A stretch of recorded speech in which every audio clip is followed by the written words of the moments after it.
John 14. Now, at some point, we're going to have a troubled heart. This chapter starts off with Jesus talking about, don't let your heart be troubled. He'd just been talking to the disciples. You know, they're at the last Passover meal, and it's their last Passover together before, you know, the new covenant starts.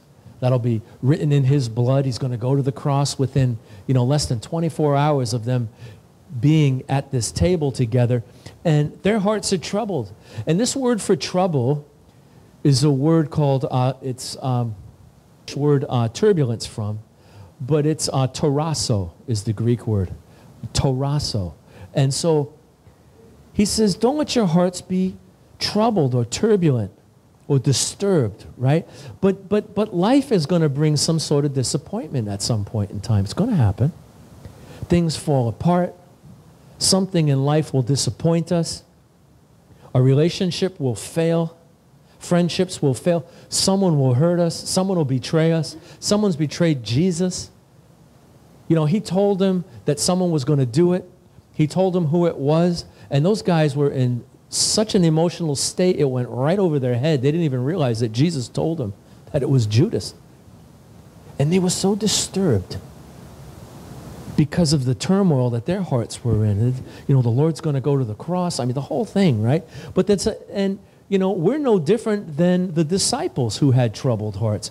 Back in chapter 13 and verse 11, Jesus told them he knew who would betray him. Right? Told them it was Judas, the one I dip bread with. And the one I give it to, that one's going to betray me. Right? Verse 33 of chapter 13, Jesus says, my time is almost done here. Right? I'm going to go to the cross. I'm going to go back to the Father. And they can't come with him. Not only was he leaving them, but they couldn't go with him. Another troubling thing that would trouble them. And then verse 38, man, he tells Peter, he says, Peter, you are going to betray me 3 times, and you're going to deny me 3 times before the sun comes up. And his heart was troubled. I mean, Peter's thinking, Lord, I love you. Why would I do that? What would cause me? He's probably thinking, what would cause me to do that? So his heart's troubled, and the Lord knows that. And you know, Jesus also tells him, he says, not only are you going to deny me 3 times, but Satan wants you to. Oh, think about that. Satan's calling you by name, Peter. He wants to sift you like wheat. He wants to grind you up. But he says, after that happens, after you fail, really, come back to me and then strengthen your brothers. And we get to strengthen each other the same way because we realize that God is forgiving. God forgives sinners and failures. Aren't you glad? That makes my heart not so troubled. Just the fact that God is willing to forgive me and us should cause our hearts to not be so troubled when we do fail, because he loves us that much. That's why he came. So this upper room that they're at, the last Passover together, that room is filled with all kinds of emotions, right? They're confused, they're hurt, they're angry, they're fearful. I mean, Peter's freaking out. He's like, oh, the Lord just said Satan was calling for me. That's making me kind of fearful. And yet we know that fear is not from the Lord. Perfect love casts out all fear, the Bible says. And so the Lord always told the disciples, fear not. And he's telling us as his disciples, as his followers, fear not. Don't let your heart be troubled. But, you know, maybe some of us are here tonight and our heart's troubled in some way like this. Maybe we're angry at something. Maybe we're hurt by someone. Maybe we're fearful about something. I don't know. But we're no different than any of these disciples because we're disciples too. We're followers too. But before we look at ourselves, I want to look at Jesus, of course.